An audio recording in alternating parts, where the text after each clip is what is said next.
Chantal Ambrose, and I'm a dentist, and I host a healthcare business podcast that shares tips from the healthcare industry leaders. So, whether you're a startup or needing a push in the right direction, a family business, or just looking for mentorship, join us.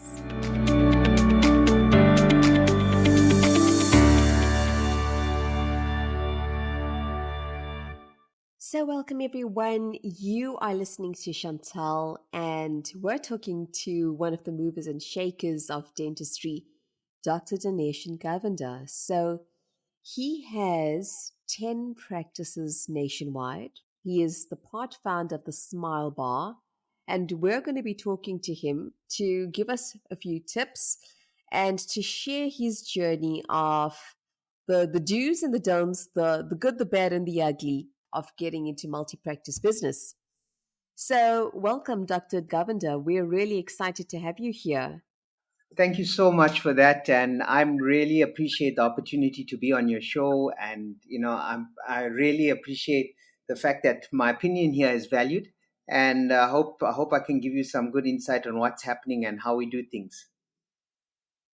I would love to know from you. I just remember meeting you for the first time, and I thought that you always had a very fresh and new way of doing dentistry. And you always incorporated a very futuristic way of thinking about dentistry. So, our question really is why multi practice in South Africa and why now? When I set out into dentistry, well, now all those years ago, one, I'm very passionate about dentistry, and I wanted to provide a place that a consumer or a patient could come through, get quality dental treatment, and be reassured of it every single time. So there was only one way to do it. I could have done it by myself. At that point, it was a single man practice in Queensborough, and I was busy developing all these concepts in my head, and I thought to myself that it's the age old, it's just the basic principles of business. The only way we're going to reach and achieve what we needed to achieve is by being able to establish multiple points of entry. And that's what led me to go into a multi practice dental setup. By doing it, put it down on paper, and I'll talk about my business principles and how I do things. So I put it down on paper, and I had this thought and I had this vision, and I said to myself that how am I going to be able to provide this quality dentistry, making use of quality products, quality equipment, and also being upskilled because, as you know, having the doing the courses is not cheap. And for the type of dentistry that we want to provide for our patients, and whether they can afford to pay us for that is another story altogether. That's a whole other podcast, I think. So the only way I could see this is the way we're going to make this happen is that we have a multi-practice setup. We make use of, number one, economies of scale. So being able to have multiple branches established enabled me to negotiate on a different level with my suppliers. It enabled me, when I spoke, I was listened to. When I spoke, I had some sort of clout or some sort of I would say like energy or strength to say to the supplier, this is what my figures are, this is what I envision my numbers to be, and this is what I need from you. And then I was able to make use of economies of scale to be able to get prices at the correct rate so that I can now use the little discounts that I got or the support that I have. And I'll speak about my suppliers and the amount of support I got from my suppliers and I still get from my suppliers, enabling me to be able to provide a service to my patient, which is still affordable in the medical aid space. And that's where I am. I'm in the medical aid space. Then if you look at it in terms of diversification, the multi-practice setup. So obviously for us, I can't be it must make business and financial sense. To be able to set up a certain type of practice, you obviously have to have a certain type of clientele. And if you break it into LSMs, and this is the type of person socioeconomically that can afford certain types of treatment, you also need to be able to understand where do you want to be. You could be in a place, in a location whereby you are working your entire life to establish you as a person, not a brand. So I then decided to let me establish my practice of dentistry into convenience locations. What is convenient? Being in a shopping center is convenient. a consumer, we call them, I'll call my patient a customer, to put it into the business mindset of how this works. Customer, or who is our patient, would come into a shopping center and is able to do a lot more at that shopping center than just go to the dentist. Because dentistry now, as we know it, has become, for if you take it across the entire sort of demographic, for some of the demographic, it is more of a grudge purchase. Some patients only come when there's a problem. And we see that too often. And then suddenly you get the mindset of a person going into a shopping environment, be it a shopping center, a mall, something in a retail hub or a retail space. They've already got the mindset that I'm going in to fix myself, to spend some money, to get things done. If I am going into a shopping center of this nature, of this caliber, I'm expecting this type of treatment, this type of product from the practice, and so we take advantage of that. In that, whereas sometimes, in some parts, or some parts of the year, I would call it, or in during some times, there are certain areas or certain locations that are a little bit quieter than other locations. But generally, when I put it all together on a month, they're all pretty much the same. It all balances out. And when we're balancing the books, and it's all about the books, I mean, when it comes to being able to provide this treatment to patients, also being able to keep the doors open, being able to place staff, etc., you then find that you're able to be okay as a business because of this diversification.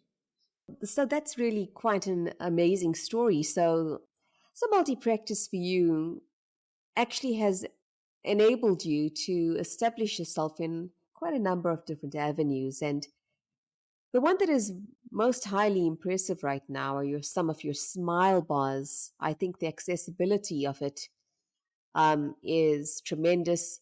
People are able to come through to you as a dentist, but also as a consumer. It's an easy peasy way. It's in most malls.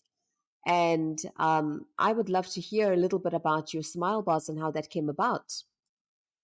So the thinking and the thought process behind the Smile Bar was, when COVID happened, and we all had to close our practices down, and we all had to take COVID loans to keep our businesses operational. I mean, that's what we had to do in a multi-practice situation, and we all had to access TERS, etc., etc., etc. We had to understand that at some point there must be some aspect of what we provide as practitioners that can still be provided without us being behind it, without us being the salesman to say, you need to come into the practice, you need to have this done and that done and that and this done. And what I found during that time is that people became very involved in their health, the way they look, the way they, I mean, because of things like Zoom and things of Teams meetings, etc. And they became uh, very conscious of a good, accessible, clean space to access treatment. So what we did was, my thought process, when I've always had the idea to set up at some point I wanted to call it a Zoom bar, and now I just got to Smile Bar, was to sort of retail, put certain items, certain high value items or high value treatments into a retail space whereby the consumer can come in. They already have the mindset that I'm walking into this place to get my teeth whitened. And from there, obviously, we've got dental professionals that are doing the assessments, etc. It was just a feeder into practices. So it would feed easily into the practice because the consumer now has warmed up to the fact that, look, I went into this place. It's not that there's a dentist here trying to sell me this and sell me that and do this and do that, because that's no number one thing. I work super ethically. We do what's meant to be done for the patient. That is it. And that's how it works. And there's no other way for me. It's black or white. There's no gray. And that's how we work. And suddenly now I needed to establish a space where a patient would have the opportunity as a consumer to go in and say, I've just come here for whitening. I just want to get my teeth whitened. That's all I've come here for. I didn't come here for a pan x-ray. I didn't come here for etc., etc., etc. So they come in. We take them through the entire journey of teeth whitening. We explain to them how you do this and what happens and why you can't have it done. and why you can have it done. And that comes at no cost to them. So it does not cost them a consultation fee to have that information. Then they make a decision. Their decision is made on what they're thinking, not making a decision. I'm paying for this. I have to make a decision. I have to make a decision. I'm going to have to get this done. I can't leave here without getting something done because I'm paying for a consultation. That's not happening. They come in, they choose what they want. They've already got the mindset, I'm coming in. It's a vanity thing. It makes them feel good. And suddenly when they start feeling good about the presence of their teeth in terms of it being whiter, they then now pay attention to the fact that there's a hole on their molar tooth. We've whitened their teeth, but there's a hole on the molar tooth, and they come back for that. And it's made my practice of dentistry, it's been so pleasant, you know, in that, yes, there are patients that are coming in for teeth whitening, and we whiten their teeth, but we whiten their teeth and we show them their before and afters. We didn't sort out the cavities yet. You came in for whitening, and they see this and they say, Doc, we need to sort this out, and this has to happen. And now it's not me telling them that they need to sort it out. They're telling me, yes, we need to sort it out because I told them and we've got this going. So the concept of the smile bar is really there to make treatment or make dentistry, high quality dentistry, more accessible to everybody. People who are afraid or are intimidated of making that move, saying, I've got, going to a dentist, making a dental appointment, because everybody's Googling at the moment. Everybody's Googling who's got the reviews, who's saying what.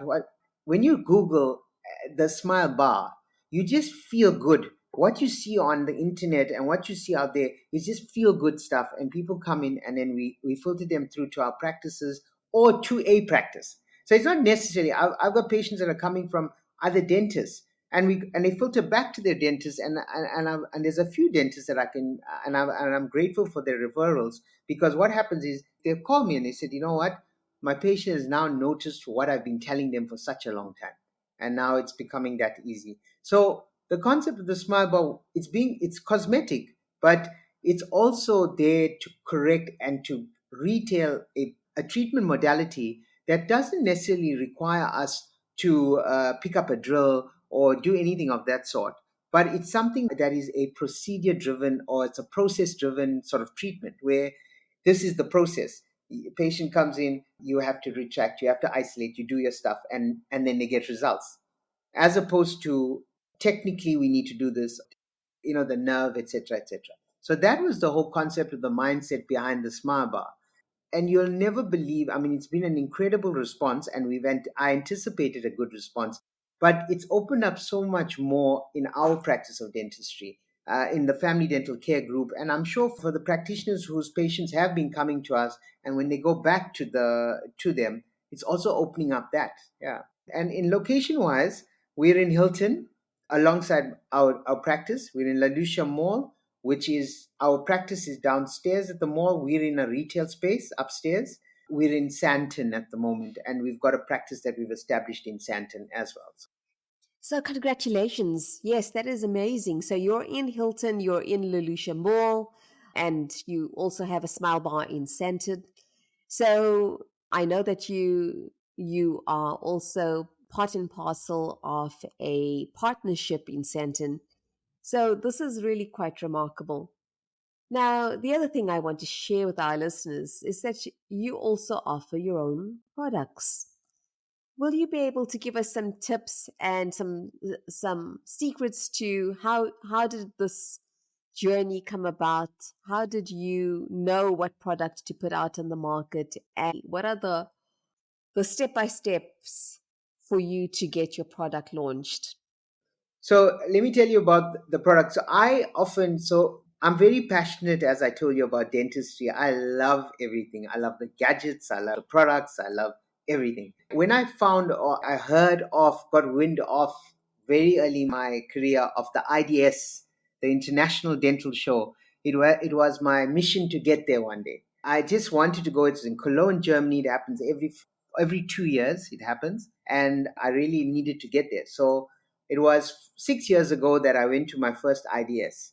At that point, I had all these ideas. What am I doing? Because I've been researching IDS since I qualified, and IDS is the International Dental Show It's all your traders from across the world. They showcase their stuff. It's a place that everything launches, everything new to dentistry launches, and from there it filters to the rest of the world. And I had written down what I wanted to do, and my wife, who is a very key and significant part of this entire journey, because we do everything together in terms of what we do. And she brings her skill set to the table, which is the color in this whole thing. When we combine our skill sets together, this is what is magic. So we've been having chats about teeth whitening and how do we do this? How do we create this space? How do we do this so that it's not happening in a dental practice? How do we take away a suction noise? There mustn't be a suction noise.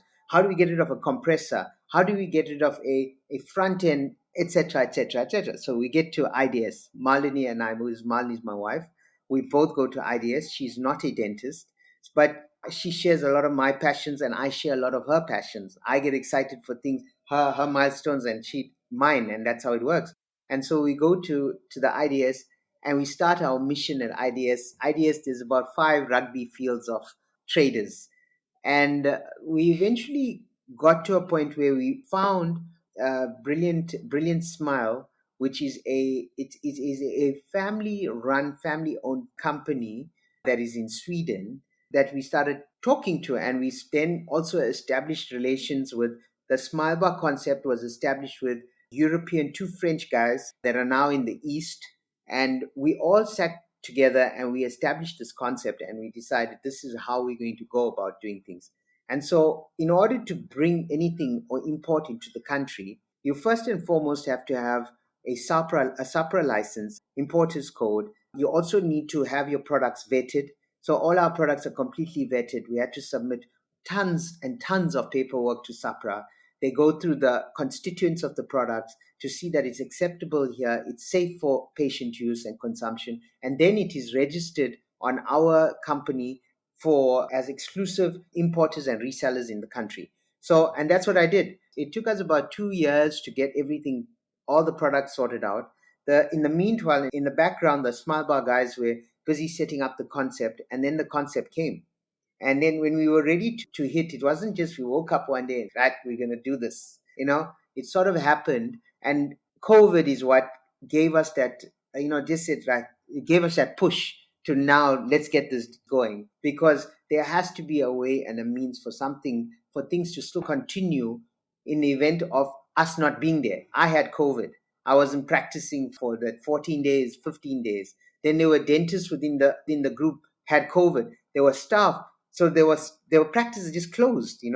But had we had this little area where we could filter in, it was a little bit less risky because there's 2 staff members. There's a front and there's a hygienist, a therapist, or a dentist, and that's it. Exposure was so. Anyway, with regards to the product, we imported the product and we retail the product. I have not opened the retail of the product to anybody except our practices, and that's mainly because for anybody to believe in it, I've had to distribute that product or resell that product to a far reach, so that people will come eventually and come to their own dentist if they're not us and say, my friend or family or somebody is using this particular product, where do I get it?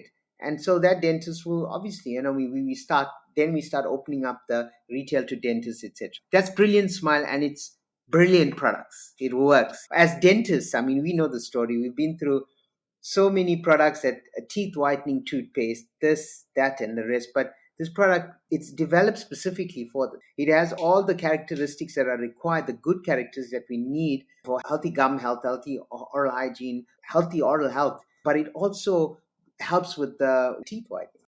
So that's brilliant if you don't mind the pun. Now, we've been talking to many leaders in dentistry and in medicine, and we talk about things that come in the way of how you envisioned a process, and um, some obstacles, some things that you need to overcome. You have a national distribution now, and I'm sure that there cannot be a an easy, foolproof way to just avoid some obstacles that come your way. So, can you maybe share with us how you have overcome some of those obstacles and what they may have been on your journey to launching your products as well as establishing all of the practices that you have? Being the person that I am, there's three very important things that I govern my business dealings based on. The first thing is, I have to have a plan. I always have a plan, right? I always, and when you have a plan, the only reason you have that plan is because you have to have passion. If you don't have passion for your plan will never work. And the only way that your plan will work is if you persevere. So then I call that the three P's. The three P's are plan, passion, and persevere. And that's what I do. And that's what I've always done. So I'm a God fearing man. I believe in miracles and I believe in all sorts of things. And I believe that if I wake up and I have an idea and something that's come to me, there's a reason that this has come to me. There's a reason that this thought has come into my mind. There's a reason that I have a computer that we can log into the internet and we can literally connect with anybody. There's a reason that I would wake up at 4 a.m. every day, which I do, and start my day and go through it. There's a reason for all of that. And so I have established very early in my career what I wanted to be. I wanted to be the best dentist that I could possibly be for myself, the best that I could. I'm not claiming that I'm the best dentist in the world, but for me, I also wanted to be the best that I could be in business. And when you establish or you position yourself to be the best at this or the best at that and the best of this, it comes with hardship. It comes with earning your stripes. And my biggest obstacle to my mind and my thoughts and my plans, not my obstacle, what opens the way for me is my family. I work and I do everything I do for my family, for my children, for my wife, for my brother, my extended family. And it gives me great joy to wake up every single day knowing that I put everything into this business of mine and I know how many families it feeds. I know how many staff people take something home.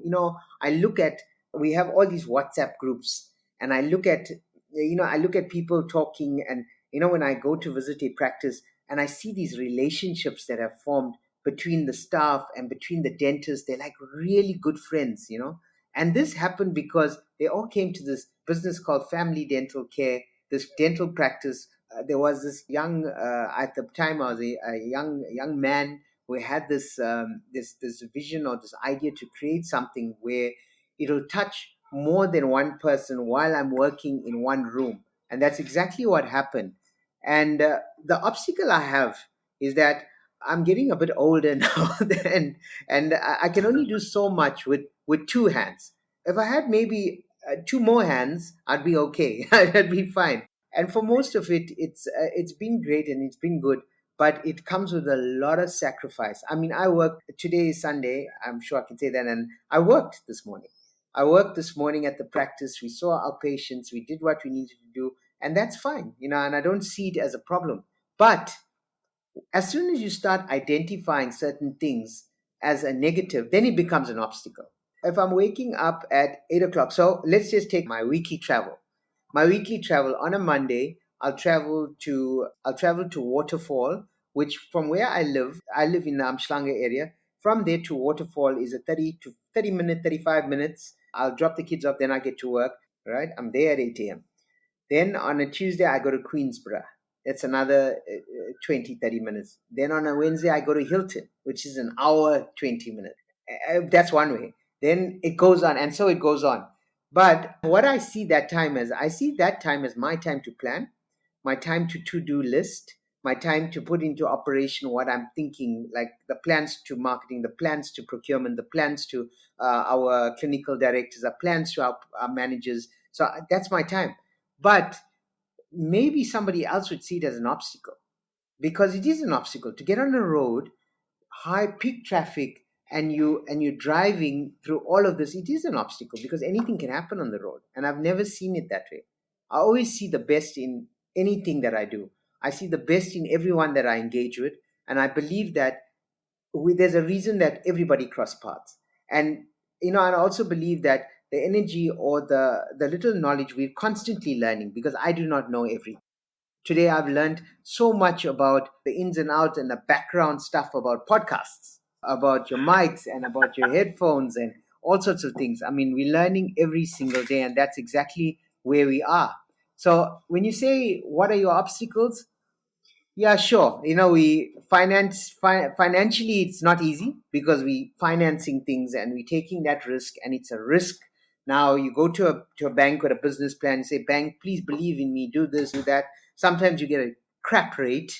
The rate's not great, but you have to look at the bigger picture. What's the bigger picture? The bigger picture is something positive is coming out of all these risks that you are taking, because where you're taking the risk now, somebody besides yourself is reaping the reward of this entire thing. Somebody's doing it. There's a reason why, and this is what I'm going to say to you. There's a reason why I'll wake up at 4 a.m. and think that's fine. There's a reason why I could go to work 7 days a week, and that's okay. There's a reason why I could, I'll take my daughter to work. I'll take her with me to work. She comes with me. There's a reason why. She's 8 years old. I told her, Mia, look at this x-ray. Dark area on the tube. What is that? Dad, that's decay. What do we do with it? We need to remove the decay and fill that. I said, what happens if that gets too close to the center? She says, then we're going to end up with an infection into the nerve. And she's 8 years old. Now, there's a reason she can do that.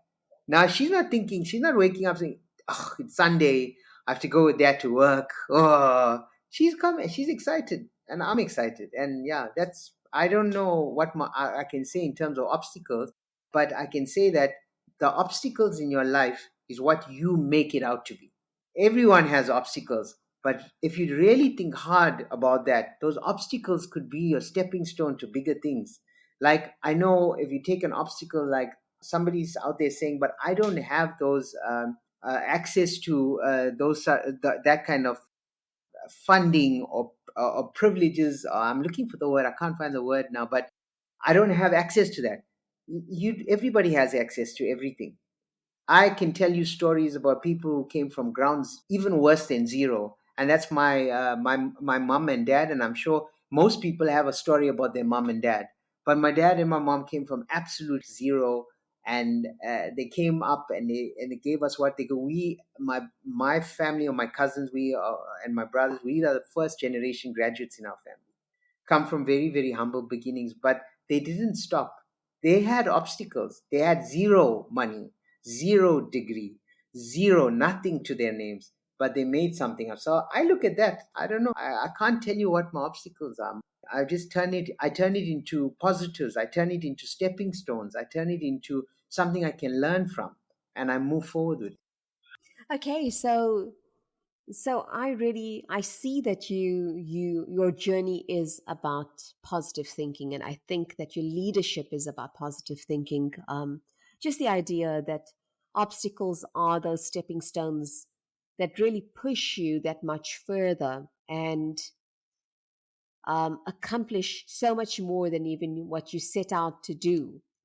Um, is really a testimony of how far you've come and the inspiration that you are to the industry at large.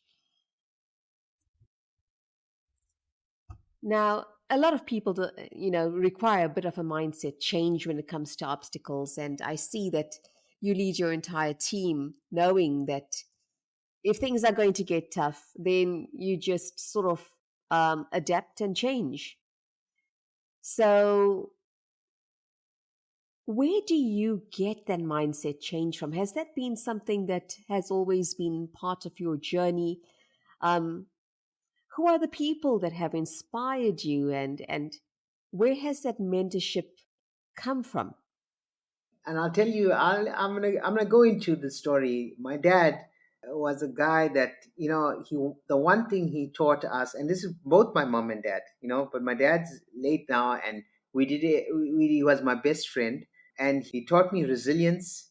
He taught me respect. My father was the type of person. He said, you always respect everybody. You don't care who they are, what they do. You just remember where you come from and remember where you're going. Don't ever lose sight of where you are going, because as soon as you lose sight of where you're going, you'll never remember, or you completely forget of where you came from. And that sticks with me. My dad and I, we did. He was a businessman. He was not. He didn't make it past standard eight because he couldn't. He had to get out there and work and take care of family and do all of those things. And he's taught me lessons in my life that I still think about now. At some point I had a discussion with a patient of mine today, and I said to him, my father used to always say to me, one day you've got one brother, just got a brother. One day you'll only see me and your brother, and I couldn't understand it because he was trying to teach us, like, as brothers, there's two of us. This is what you guys do. There will never be a line or a division between you because you only have each other and you only have me in each other. And I couldn't understand what he was saying. And then when he passed away, and then I realized, oh gosh, this guy was so smart. He primed us to see him in each other. We will never be like, nothing happens. Like Nash, my brother, he knows exactly where I am. He knows where he is, and we just go forward like that. And there were certain, I can tell you from a business point of view, my dad was a fearless man. He said to me, and he taught me, a thought that you have that's going to turn into something bigger and greater and positive and will touch people and mainly touch them by the food that they'll eat is a thought that was given to you by a higher power, and you will go with it. You are not, as long as you're not, you're not, and I don't condone anyone, everybody, each to themselves. Whatever you want to do in life, as long as you do it with a good mind, a big heart, and for the purest and best intentions, just go ahead and do it. I used to say, Dad, we were in plant hire when I just qualified. It was my dream to get my father back into his plant hire business when I qualified. And was my dream at that point, because my parents went through a tough time, and then they made sure we went to campus and we had everything. Me especially, I went to Cape Town and had everything, and it was incredible. I had a wonderful time. And when I finished, and I took some time because I did a couple of qualifications before I finished off with dentistry. So it took me a bit of time, and I know and I acknowledge the sacrifices they made. And I said to myself, when I qualify, I'll get my dad back into plant hire, into his business, and my mom's dream car was a BMW X5. I know it means nothing, at that point. Material things are not like a big thing. It was more the dream or the goal of achieving this. It wasn't the actual thing. The thing happened. I got qualified. I worked as hard as I could. I tapped on every door, every bank, till they saw value in what I was proposing in terms of my father's business to get back into it, and my mom's BMW X. It was achieved, but it was a goal at the end of the day. The end of the day, it wasn't the goal. It was the happiness that it brought to my parents. My dad, to be back in his business, which was a planter, which is yellow metal. So that's tractor loader backhoes, payloaders, all of those things. That was his game. That his blood was yellow. My father's blood was yellow, and I can tell you that with conviction. His blood was yellow, and he was the happiness, the everything it gave him. That was what the goal was. And my mom and that car. The car stayed with us for many, many, many, many, many years, till last year, to a point where she says, I think I need to maybe get another one. This one's gone old now and it's breaking down. But it was the way she was with that car, like it was something, it was just the way she was with it. It wasn't even the material thing because it just was a car, but it's just that goal and that. So this is what I lead my life, or what drives me to do what I do. It's not about money. I always tell to people, obviously we're in business to be successful. We're in business to make sure that our business thrive, but we're also in business to make sure that the expenses are paid. We're in business to make sure that we can derive to get a better life. When you actually make the business about the what it's meant to be about, like we're in the dental business, we're not selling cell phones or cool drink or etc. We're selling treatment. We're dealing with patients. So at the end of the day, we have to ensure that our business is doing good for our patients. And then what happens? Simple. You're doing good for your patients. That business of doing good for your patients and doing the right thing for your patients translates into monetary value. Now, if you become in a business where you get a patient that comes in and it's all about boom, boom, it's about doing this and doing that and doing this and doing that and doing this. Yes, you get the money comes in, but you don't see that patient again.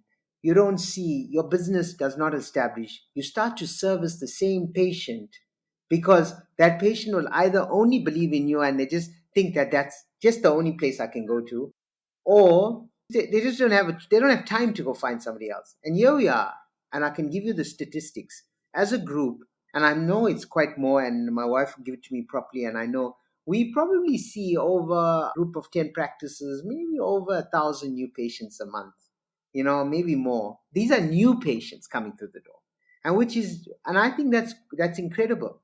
So it's not us servicing our only patient, our same patients, which is still the new patients and the old patients that are still coming through. And that's what it is about. I hope I answered that question. I know that you set out from the word go to accomplish something quite exceptional, and congratulations. That's certainly what you've done.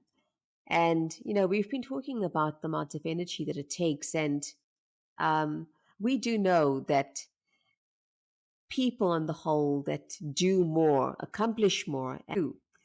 Now you're waking up on a Sunday and you're the owner of 10 practices. You're the founder of the Smile Bar. You have your own products. Um, I'm imagining that your teams are quite quite substantial.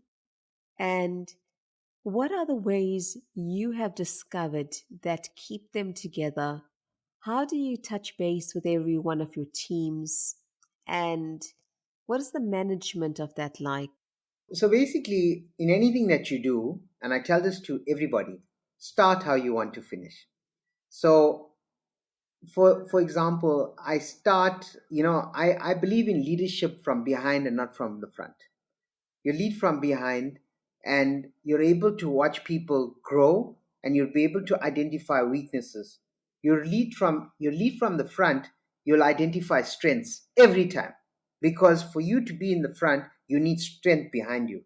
Now when you identify weaknesses and you turn them into strengths, you have a super strong team, and this is how it's all based. So generally I touch a higher management team with people that are key people in my organization. Myself, there's a few people that are in there. We start our meetings around about 4 a.m. in the morning, so everybody is well aware that the management and the leadership team, I call them, call us.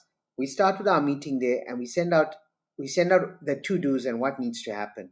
Then we have our practice teams, which are individual practice teams, which within the business, each practice or each team, although they function independently, they are equipped with the systems, processes, and the protocols of how we do things in order to achieve.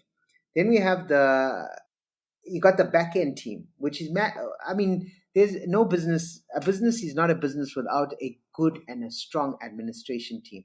So we have the back end and the admin team, which are responsible for everything, which is responsible for all aspects of people being paid, etc., etc., etc. And then from a clinical point of view, I always drive. So I always say to the young clinicians, and we've got a lot of young clinicians who are now becoming older with us, which I'm so proud. And so that's another thing that I'd like to, give thanks to my incredible team of dentists. A lot of them came in as, I call them as youngsters. They came straight out of complex service.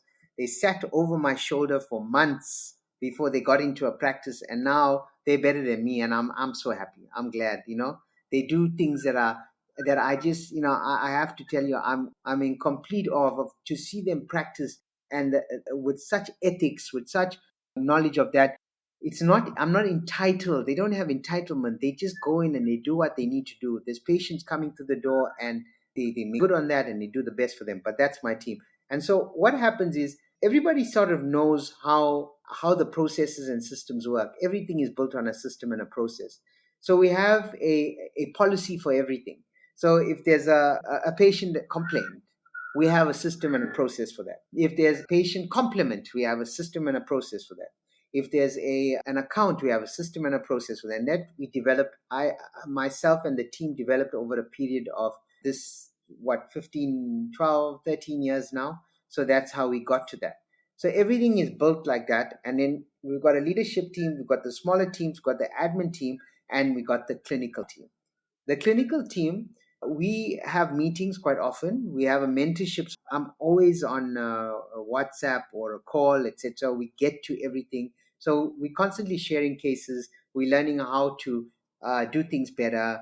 And, just training. It's all about training and upskilling. That's the only way we do it. And the only way we can train and upskill is if I am training and upskilling myself. So I constantly, I'll attend whatever I need, in terms of courses, conferences. I do a lot of online stuff just to learn what's new, what's good out there.